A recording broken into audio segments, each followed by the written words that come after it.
Paz seja convosco, irmãos. Tudo bom com vocês? Espero que estejam todos na bênção do Senhor. Nós vamos dar continuidade aos nossos estudos nessa escola bíblica online sobre panorama bíblico. Então, nas últimas 3 semanas estudamos o livro de Esdras e hoje nós vamos para a sequência com os próximos 2 livros, que são os livros de Neemias e Ester, ok? Vamos lá, alvos da nossa lição. Nós sempre temos 3 alvos, né? Saber, sentir e agir. Quando a gente, o que espera-se que a gente aprenda com essa lição? Como que nós vamos nos sentir ou que sentimento isso deve produzir em nós? E que ação, que atitude nós devemos reforçar ou mudar em relação àquilo que nós aprendemos? Então, nessa lição que se espera que a gente se conscientize da atuação dos líderes de Israel no retorno do exílio. Então, esses 2 livros falam sobre 2 lideranças, sobre Neemias. Neemias é exemplo de liderança, e também sobre Ester, que foi uma rainha, que foi uma líder do povo de Israel, nesse retorno do exílio, tá? Nesse contexto pós-exílio, pós-cativeiro. Sentir, crer que Deus o ajudará a agir de forma correta e alegrar-se com as capacidades e habilidades que Deus lhe confiou, tá? Voltando ali a falar sobre Neemias e Ester, Deus nos capacita, né? Deus capacitou, deu habilidades tanto para Neemias quanto a Ester, para que eles cumprissem com o propósito que Deus tinha para eles, tá? Da mesma forma, a gente deve se alegrar e reconhecer as ferramentas e habilidades e capacidades que o Senhor nos dá para que a gente possa cumprir com aquilo que Ele espera de nós, né? Com o nosso propósito. E como atitude, orar antes de agir, pedindo orientação divina para fazer o certo e trabalhar satisfeito, glorificando a Deus em tudo. Esses são os alvos da nossa lição, tá? Introdução. Neemias e Ester, eles são personagens que marcaram a história de Israel no período pós-exílico, né? Pós-exílio. Eles não são apenas o nome de 2 livros do Antigo Testamento. Eles fizeram parte do povo no exílio, mas não só fizeram parte, como exerceram um papel importante na preservação e no retorno da nação para a terra natal. Foram pessoas com formação diferenciada, que viveram em contextos distintos, porém ambos a serviço de Deus, né? Ambos cumpriram com a vontade do Senhor, ok? Visão panorâmica de cada um desses livros. A autoria de Neemias é atribuída ao próprio Neemias e a autoria do livro de Ester é desconhecida, mas provavelmente é de um colaborador, tá? Como assim colaborador? Alguém que era próximo, né? Que estava próximo a Ester, tá? A data de 445 a 425 anos antes de Cristo é o livro de Neemias e 478 anos antes de Cristo o livro de Ester, né? Então, o livro de Ester é um pouquinho mais antigo, tá? Versículo-chave aqui está com uma referência errada. Neemias 2,17 é o versículo-chave de Neemias e Esdras 4,14 é o versículo-chave de Ester. Então, vamos falar um pouquinho do livro de Neemias e o livro de Ester. O que a gente conhece e sabe do livro de Neemias? O livro de Neemias é aquele livro sobre a reconstrução dos muros de Jerusalém, né? Jerusalém havia sido devastada. Aí lá no finalzinho de Crônicas a gente tem o decreto do rei Ciro que fala que eles poderiam retornar, né, para Jerusalém, só que Jerusalém tinha sido destruída, tá? Então, o livro de Neemias fala sobre esse retorno para a reconstrução dos muros, né? Que as cidades eram muradas porque o muro era a proteção da cidade. O que a gente sabe sobre o livro de Ester? Ester era aquela menina judia que chegou a ser rainha, né? E que salvou o povo da destruição, né? quando um inimigo se levantou e queria matar e destruir todos os judeus, foi ela quem o salvou, tá? Então vamos lá para os versículos chaves. Neemias 2,17. Qual que é o versículo chave de Neemias? Então é esse daqui, ó. Então lhes disse, isso são palavras de Neemias, tá? Estais vendo a miséria em que estamos, Jerusalém assolada e as suas portas queimadas. Vinde, pois, reedifiquemos os muros de Jerusalém e deixemos de ser opróbrio, deixemos de ser vergonha, tá? Então, né, é um resumo, é o versículo chave mesmo, o principal do livro de Neemias.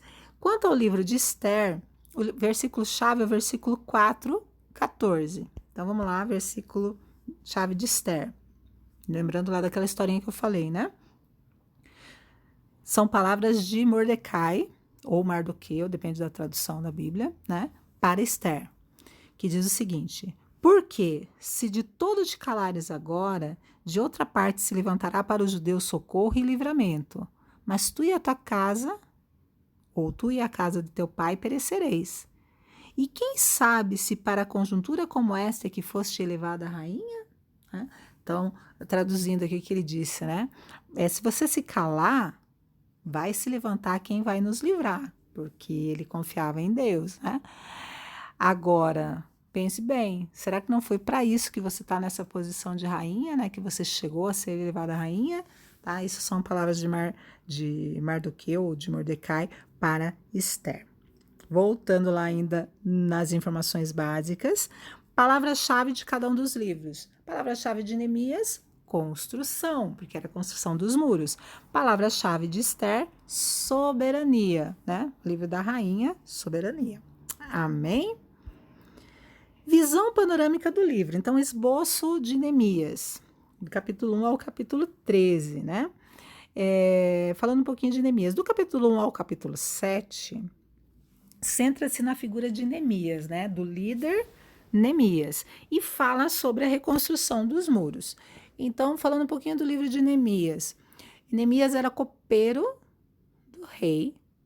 Nesse contexto, é bem importante que a gente saiba que esse copeiro não era um simples mordomo, alguém que servia o rei, né? Era alguém muito íntimo, muito próximo e de confiança ao rei. Naquela época, os reis eram traídos, havia guerras, né? Era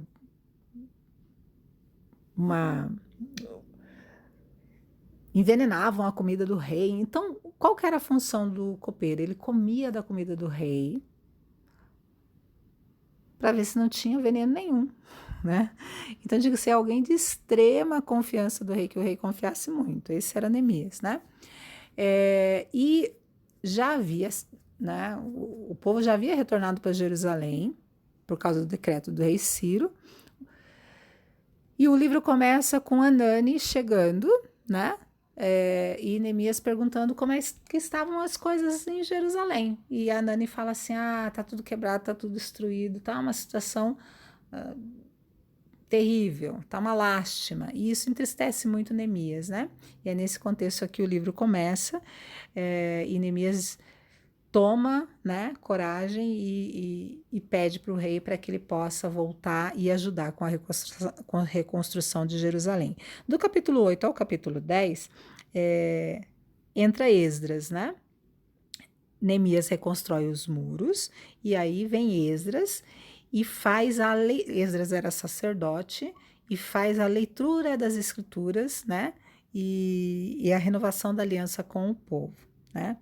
E do capítulo 11 ao capítulo 13, retorna a pessoa de Neemias com o reavivamento nacional. Então, Neemias, como um governante ali, dando direção, colocando regras, né, e trazendo o povo de volta ao Senhor, um reavivamento. Neemias em uma sentença. Se a gente fosse resumir o livro de Neemias em uma sentença, como que a gente resumiria? Usando a posição social que ele tinha e habilidades de liderança, Neemias conduziu o povo na reconstrução dos muros de Jerusalém e, com a ajuda de Esdras, o sacerdote, promoveu um reavivamento espiritual, tá? Então, o livro de Esdras e Neemias a gente lê na sequência, né? Para ter a compreensão dessa história. Amém? Visão panorâmica do livro de Esther, o esboço, né, do livro de Esther, rapidinho aqui, ó. No capítulo 1, a gente começa falando sobre a deposição da rainha Vasti, né? Tinha uma rainha lá, o rei, e ela desagrada ao rei, e o rei depõe ela, né? Expulsa ela e resolve, no capítulo 2, eleger uma nova rainha. Então tem lá o processo da eleição da nova rainha, manda chamar as moças, anuncia, né, para todo o povo, as meninas viessem, se purificassem, que ele ia eleger uma nova rainha. Nesse processo que Esther vai parar lá no palácio, vai se preparar por 1 ano, se purificar e é escolhida como rainha, tá? Esther era judia, foi criada por Mordecai, né? Que algumas traduções diz que é primo, outras traduções diz que é tio dela. Ele dá as instruções para ela que ela não dissesse que era judia, porque os judeus não eram bem vistos, né? Tinham sido subjugados e tudo. E aí ela chega a ser rainha, tá? Capítulo 3. Amã fica com ciúmes de Mordecai e pensa em matar Mordecai, mas aí não fica contente só com tramar contra a vida de Mordecai, mas contra todos os judeus. Então ele faz um plano lá para destruir todos os judeus. No capítulo 4, Mordecai fica sabendo disso. Tem algumas traduções que é Mardoqueu, tá? Mordecai fica sabendo disso e chega até Esther, sabe? Então ele chega até Esther com aquele versículo-chave que a gente leu lá. Será que acaso não é por isso que você chegou a ser rainha, né? Para proteger o seu povo? Ó, o seu povo vai ser destruído. Você vai se calar? Ou você vai agir? Será que não foi esse o objetivo por você ser eleita rainha, tá? Então é a persuasão de Mordecai. No capítulo 5 a 7 é um dos capítulos mais bonitos de Esther, que é o pedido, né? A petição dela para o rei, quando ela põe a vida dela nas mãos do rei. Ela sabia que ela podia morrer, mas ela chega e ela faz essa petição ao rei.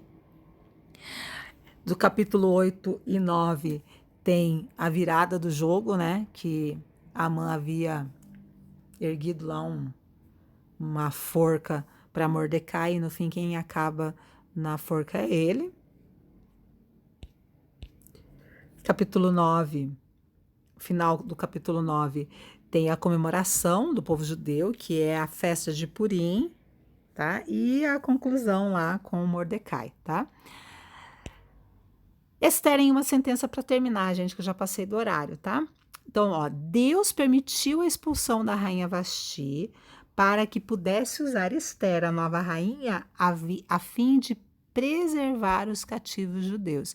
Então, ó, o objetivo de Amã era destruir todos os judeus. Então, quando a gente fala lá no início que esses líderes contribuíram para a preservação do povo, né? A Esther, graças a Esther, o povo não foi eliminado, né? E graças a Neemias, o povo pôde voltar a Jerusalém e ter um reavivamento. Tá? Então a gente vai parar por aqui. Aí na próxima semana a gente continua falando sobre esses 2 livros. Amém? Espero que você tenha uma ótima semana. Deus abençoe.